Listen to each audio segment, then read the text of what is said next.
नमस्कार, मैं आशीष शुक्ला और आप देख रहे हैं हमारा YouTube channel journalist Ashish Shukla.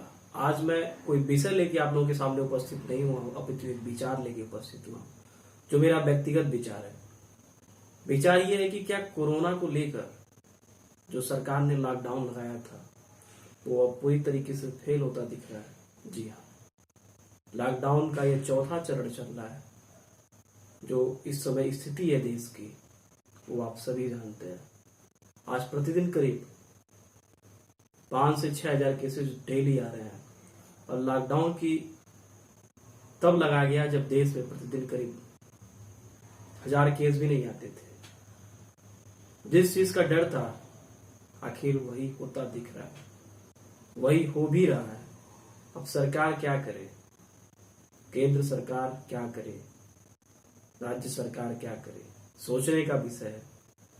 ये मेरा व्यक्तिगत विचार है। आखिर लॉकडाउन की स्थिति पूरी तरीके से फेल होती दिख रही है। जो कार्य योजना बना के, जिसलिए सरकार ने एक योजना के तहत लॉकडाउन के पहले चरण, दूसरे चरण, तीसरे चरण लगातार अवधि उसकी बढ़ाती रही, क्या वो पूरी तरीके से फेल होता दिख रहा है। जैसा कि आप सभी जानते हैं कि देश के बड़े बड़े महानगरों से प्रवासी मजदूर पलायन करने के लिए विवश है। केसेस इतने आने के बाद भी सरकार मजबूरन कंपनियों को और फैक्ट्रियों को खोलने के लिए मजबूर हुई। कारण ये कि देश की अर्थव्यवस्था भी जूझती जा रही है। अब ऐसे में सरकार की वो गलत नीति क्या हो गई जिस वजह से आज इतने केसेस बढ़ रहे हैं। जैसा कि आप सभी जानते हैं कि देश में जो पहला कोरोना केस आया था वो जनवरी में आया था। स्थिति ये थी कि जनवरी में केस आने के बाद सरकार को कहीं ना कहीं सजग होने की आवश्यकता थी। सरकार जान रही थी कि स्थिति भयावह हो सकती है, लेकिन उस समय ध्यान नहीं दिया। खैर, सरकार को शायद ये पता भी न रहा हो कि ये स्थिति महामारी का रूप ले लेगी, किसी को भी नहीं पता था। लेकिन अर्थव्यवस्था की जो मार आज देश झेल रहा है वो आने वाले भविष्य के 10 से 15 सालों में भी इस जो गैप को भरा नहीं जा सकता। मैं सरकार का दोषारोपण भी नहीं कर सकता हूं, क्योंकि भारत अभी विकासशील देश है, भारत में सीमित संसाधन है और कहीं ना कहीं आप देखते होंगे मजदूर जो पलायन कर रहे हैं। सरकार जो अभी कल की खबर है, ट्रेनें जो चला रही है श्रमिक स्पेशल के लिए, प्रवासी मजदूरों के लिए, पानी की बोतल कोई समाज सेवी या फिर सरकार की तरफ से वहां पे बड़ी संख्या में पानी का बोतल मौजूद रहता है और मजदूर उसको ऐसे टूटते हैं जैसे उस बिस्लेरी की पानी से नहाएंगे। सोचने वाली बात है। कम से कम आपके अंदर भी मानवता इतनी जगनी चाहिए। कोई व्यवस्था करा रहा है तो उतना ही उपयोग करें जितना जरूरी हो। प्रवासी मजदूरों से किराया भी नहीं लिया जा रहा है। सरकार उनका उचित प्रबंध कर रही है, खाने पीने की पूरी व्यवस्था करा रही है। लेकिन ये जब गांव में जा रहे हैं, शहर से गांव की तरफ जा रहे हैं, तो इनकी अपनी एक खुद की जवाबदेही बनती है। सरकार आखिर आपको कितना समझाएगी। क्वारंटाइन होना है तो घर में रहिए, लेकिन ये निकल पड़ रहे हैं। जिस चीज का डर था वो स्थिति दिख रही है। सरकार मेन मकसद उसका था लॉकडाउन का कि लोगों को सजग करना, उस चीज का आदी बना देना कि अभी इस महामारी की कोई वैक्सीन नहीं है तो आप लोग जो नियम है, जो शर्तें हैं, उसको पालन करिए। लेकिन ऐसा बिल्कुल होता नहीं दिख रहा है। जो स्थितियां थी वो दिन प्रतिदिन बदतर होती जा रही है। आने वाले दिनों में जो WHO की रिपोर्ट है, अगर उसकी माने तो जून जुलाई में केसेज और बढ़ेंगे। जो आज 6000 है, 7000 आ रहे हैं, हो सकता है वो 10 से 12 हजार भी केसेज रहे। मजदूर पलायन कर रहे हैं, शहर से गांव की तरफ जा रहे हैं, तो जो इनकी जो व्यक्तिगत जवाबदेही होनी चाहिए, खुद को घरों में कैद न करके ये खुलेआम घूम रहे हैं, उसका असर ये पड़ रहा है कि अगर 4 मजदूर भी जाते हैं तो वो कम से कम 40 लोगों को पॉजिटिव कर देते हैं। अगर वो पॉजिटिव है तो पॉजिटिव कर देंगे। जिस चीज का डर था कि बिहार पे इस पे सबसे बड़ा असर पड़ेगा, वो चीज बिल्कुल दिखती दिख रही है। दिल्ली से या फिर बड़े महानगरों से तो मजदूर आ रहे हैं, तो बिल्कुल वो वहां से चेकअप कराने के बाद वो पॉजिटिव नहीं रह रहे हैं, लेकिन जैसे ही वो जा रहे हैं, बिहार पहुंच रहे हैं, कोरोना पॉजिटिव हो रहे हैं। 4 में से एक ऐसा शख्स है, एक ऐसा प्रवासी मजदूर है, एक ऐसा श्रमिक वर्ग है जो कोरोना पॉजिटिव हो जा रहा है। जिसका डर था कि कम्युनिटी ट्रांसमिशन की वो स्थिति कहीं ना कहीं दिख रही है। तो ऐसे में सरकार के साथ साथ हमको भी सजग होना पड़ेगा। मैं अपने नोएडा की बात बता रहा हूँ, यहाँ भी स्थिति ये है, सरकार छूट दी है, 7 से 7 यूपी में छूट है, लेकिन लोग फालतू घूम रहे हैं जिसका कोई मतलब नहीं। शाम को मैं भी जाता हूँ सब्जी या फिर कुछ अन्य सामान लेने, तो जैसे मेले का हुजूम उमड़ता है वैसे लोग उमड़ रहे हैं। अरे भाई, घर में कैद रहिए।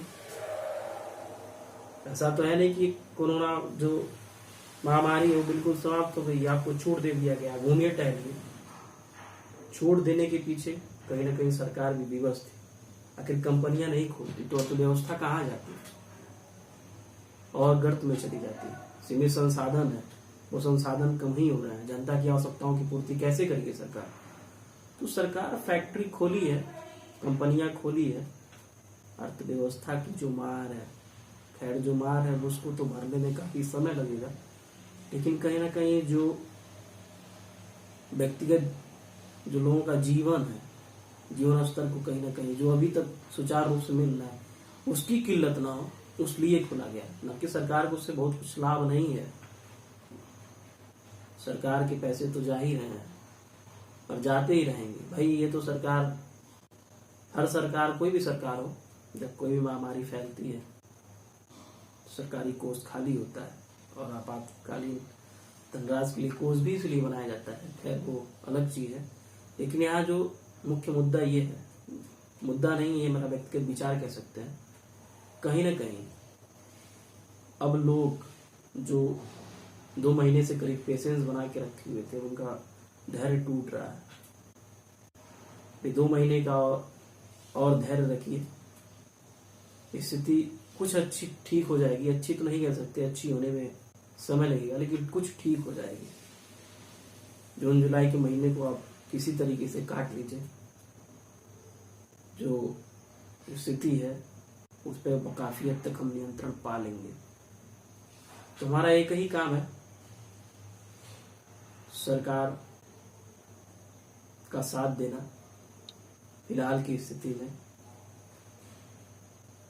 कहीं ना कहीं जितना हम खुद को घर में रोक सकें, अभी भी जरूरत न हो तो घर से बाहर न निकलें। ये हमारे लिए, हमारे साथ साथ हमारे परिवार के लिए, हमारे समुदाय के लिए, हमारे देश के लिए और संपूर्ण मानव जनजाति के लिए सबसे उचित, सबसे सराहनीय यही रहेगा कि जितना भी हो सके खुद को अभी सेफ रखें, घरों में पैक रखें, जिससे निकट भविष्य में ऐसी कोई दिक्कत ना हो कि हमारी वजह से हमारा परिवार संकट में जाए, हमारा समाज जाए, हमारा देश जाए। तो जिस तरह से आप मौलिक अधिकार की बात करते हैं, उसी तरीके से हमारा इस समय जो मौलिक कर्तव्य ये है कि अभी देश के साथ खड़ा होने का समय है। जितना भी हो सके, जो भी स्थितियां दिख रही हैं उसको कहीं ना कहीं संभालना हमारा कर्तव्य है, हमारा कार्य है। सरकार का साथ दें और जितना भी हो सके अभी घरों में ही कैद रहें। सरकार ने जो छूट दिया है वो आपके दैनिक जीवन के लिए दिया है, न कि दैनिक जीवन की आवश्यकताओं की पूर्ति के लिए, न कि अनर्गल घूमने टहलने के लिए दिया है। सरकार का साथ दें। कोई भी सरकार की नीतियां तभी धरातल पर सही रूप से दिख सकती हैं जब तक हम सरकार का साथ नहीं देंगे। फिलहाल के लिए बस इतना ही। अगर मेरा व्यक्तिगत विचार आपको सही लगे तो कमेंट बॉक्स में जरूर सराहना करिएगा। बाकी अगर गलत लगे तो वो भी स्वागत है, उसका भी स्वागत है कमेंट बॉक्स में। हाँ, आप चैनल को अभी सब्सक्राइब नहीं किया तो सब्सक्राइब कर लें, और जो बराबर में बेल आइकन है उसको जरूर दबाएं, जिससे तुरंत नोटिफिकेशन आप तक प्राप्त हो। मैं बार बार कहता नहीं हूँ, मेरे चैनल को सब्सक्राइब करें, बेल आइकन दबाएं, क्योंकि मुझे खुद अच्छा नहीं लगता। भाई लोग मेरे विचारों से प्रभावित होंगे तो जरूर आएंगे। खैर, फिर भी अगर आप अपना छोटा भाई ये कुछ भी मानते हैं तो प्यार और आशीर्वाद देने के लिए हमारे चैनल को सब्सक्राइब कर लें, बेल आइकन दबा लें और अधिक से अधिक शेयर करें, जिससे मुझे आत्मबल मिले, उत्साह मिले। मैं अपने विचारों को, देश दुनिया की तमाम घटनाओं को आप लोगों तक ला सकूं, आप लोगों से कुछ सीख सकूं। तो अभी के लिए बस इतना ही। फिर मिलेंगे एक नए विचार के साथ, एक नए विषय के साथ। तब तक के लिए जय हिंद, जय भारत।